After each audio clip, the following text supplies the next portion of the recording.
லக்ஷ்மண் நான் வர சார். அதை தாண்டி லக்ஷ்மண் ஒரு விஷயத்தை அமைச்சரவையில் இடம்பெறுவதை பற்றி தார்மீக உரிமை அப்படிங்கிறத பற்றி சொன்னாங்க. இன்னொன்று திரு மணிகண்டன் குறிப்பிட்டார், கேஜ்ரிவாலுக்கோ சிசோடியாவுக்கோ விதிக்கப்பட்ட நிபந்தனை இங்கே விதிக்கப்படலைன்னு. அதில் அதிமுகவோட வழக்கறிஞர் இன்பதுரை சொல்கிறாரு, இவர் அமைச்சராக இல்லை, அவங்களாம் பொறுப்பில் இருந்தாங்க, அதனால் கண்டிஷன் போடப்பட்டது, இவர் அப்படி இல்லை அதனால போடப்படலை, அதனாலேயே மீண்டும் அமைச்சரவைக்கு வர்றதுங்கிறது சரியாக இருக்க முடியுமாங்கிறாரு. இதை எப்படி பார்க்குறீங்க?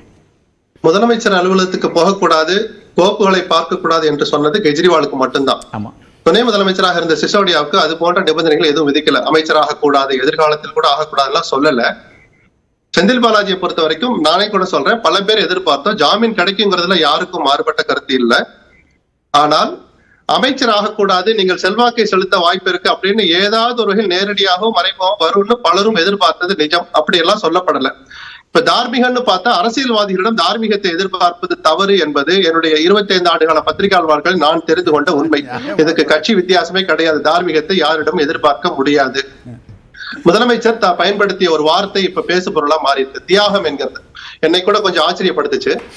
தமிழக பிஜேபியினுடைய தலைவராக அண்ணாமலை பொறுப்பேற்ற பிறகு அவருடைய அரசியலை நம்ம எல்லோருமே பார்த்தோம். ஒரு அக்ரெசிவ் பாலிடிக்ஸ், எதெடுத்தாலும் அதிரடிதான் பயன்படுத்துகிற வார்த்தைகள், உடல் மொழி, வாய்மொழி எல்லாமே அக்ரெசிவா ஆவேசமா இருந்ததை எல்லோருமே பார்த்தோம். அப்படிப்பட்ட அண்ணாமலைக்கு எதிராக 2 குற்றச்சாட்டுகளை செந்தில் பாலாஜி முதல் முறையா வச்சார். ஆளுங்கட்சி என்பதாலோ அல்லது அதிகாரத்தில் இருப்பதாலோ உளவுத்துறைக்கோ திமுக கைகளுக்கோ அந்த 2 விஷயங்களும் முதல்ல சேர்ந்திருக்கும். யாரோ ஒருவர் கைகளுக்கு, யாரோ ஒருவர் காதுகளுக்கு. விமானம் பறக்க தயாரான போது, ஓடுதளத்தில் ஓடிக்கொண்டிருக்கிற போதே அவசர கால கதவை அண்ணாமலையும் உடன் இருக்க ஒருவர் திறந்தார் அப்படின்னு ஒரு குற்றச்சாட்டு. இதை முதலில் பொதுவெளியில் போட்டு உடைத்தவர் செந்தில் பாலாஜி தான். அது சட்டவிரோதமான செயல். சத்தமே இல்லாமல் அது மூடி மறைக்கப்பட்டதை செந்தில் பாலாஜி தான் போட்டு உடைத்தார். திமுகவின் கைகளுக்கு கிடைத்த அந்த தகவலை தன்னுடைய அதிகாரப்பூர்வ பக்கத்தில் போட்டு உடைத்தவர் செந்தில் பாலாஜி. அடுத்தது ரஃபேல் வாட்ச்.